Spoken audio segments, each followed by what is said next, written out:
prepare with the family.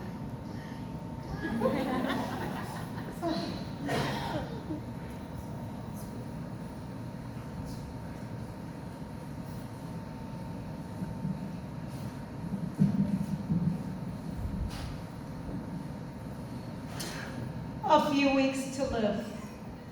A short story about my mother, a true Taína Borinqueña. My mother was a storyteller. I could sit for hours mesmerized by the stories of her life growing up. They said she only had a few weeks to live, but her parents knew different and had to act fast.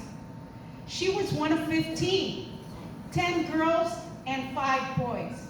Her name was Josefa Maldonado Fontanes, born in 1931 in Humacao, Puerto Rico. She was number 6 in the order of succession. She grew up on a huge farm in Mariana Dos. Her father purchased the land, acre by acre, from neighbors who couldn't afford their upkeep. He was an agricultor named Liborio Maldonado Cruz, and there they lived off of the fat of the land. The fruits of his labor were evident throughout the farm. Everywhere you looked, you could see every vegetable and fruit imaginable. He was a true farmer in every sense of the word, raising cattle of every sort, cows, bulls, oxen, along with chickens and pigs. He tilled the land with his 2 oxen, named Sano and Usano.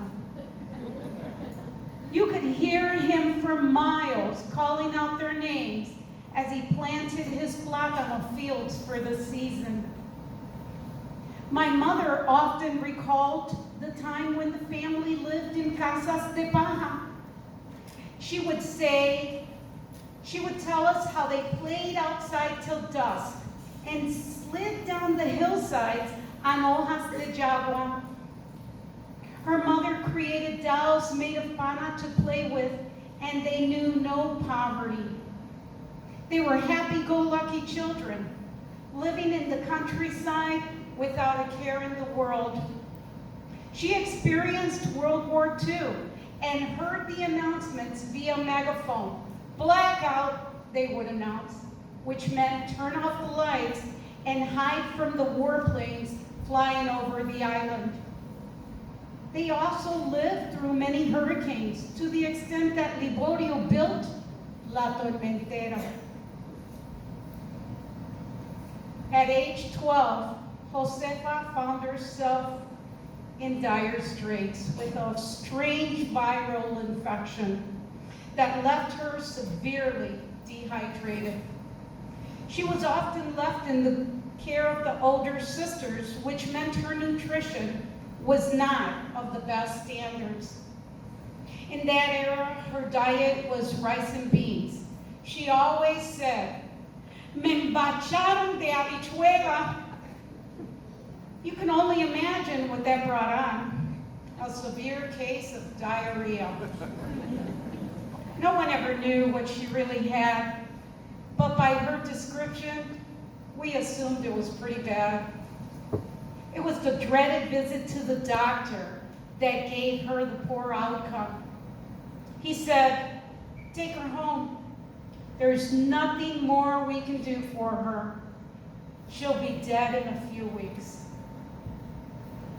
Not accepting that prognosis, her parents immediately sought out the assistance of the neighborhood holistic healers, los espiritistas.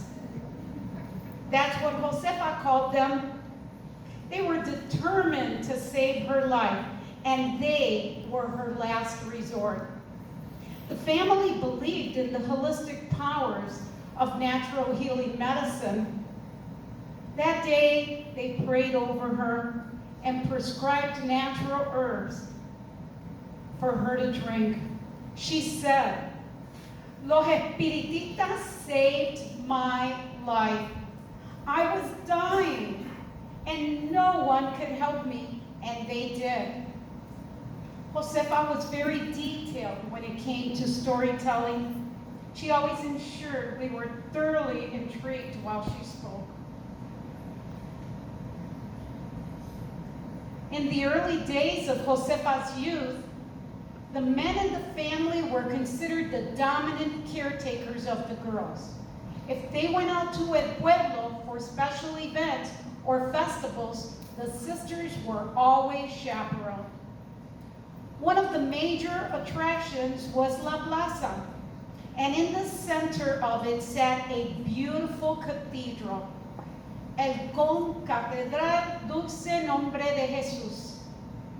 That's where Josefa met the love of her life, the father of her 3 children, Denora, Antonio, and Lillian. Oh, the stories that were told about that encounter and how they made their acquaintance. When Josefa entered the workforce at 21, she had longed for a job in the Pueblo for quite a while.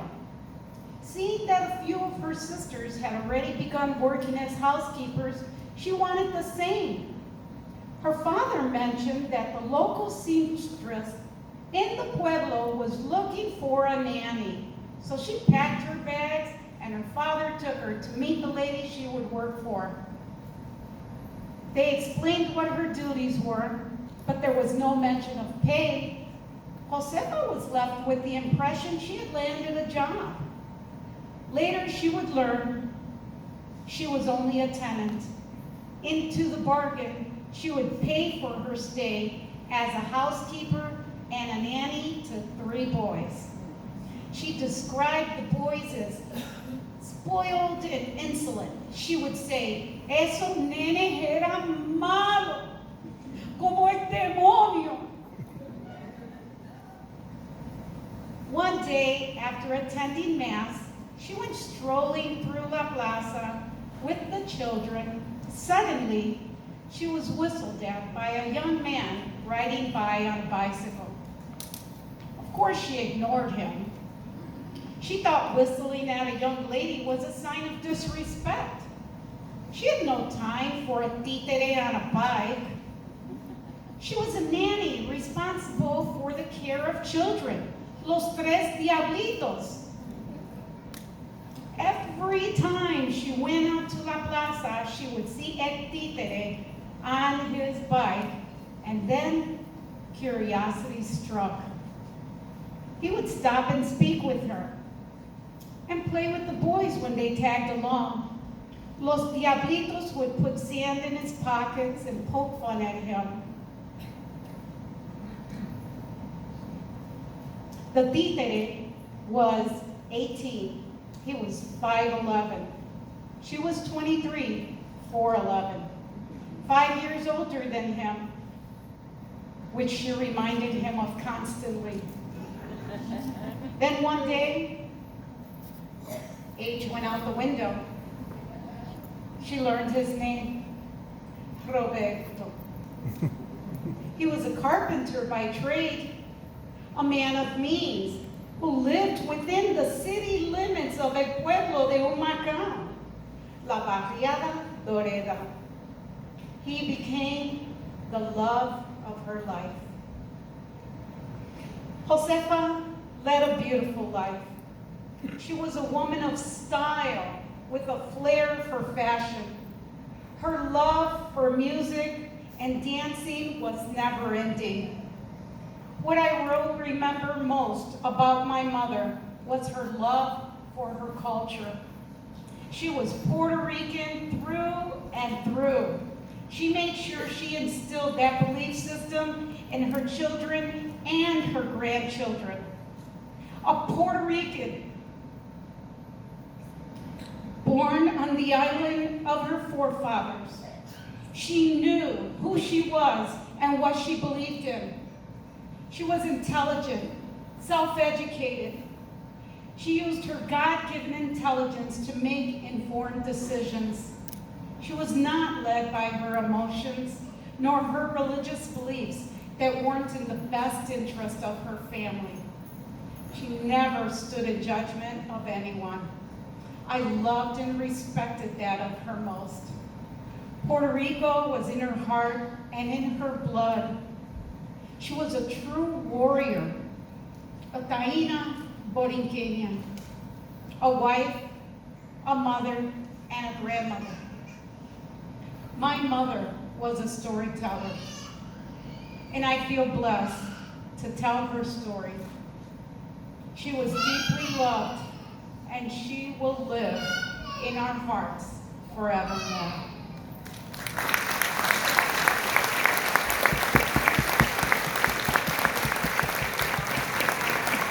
This was my mom.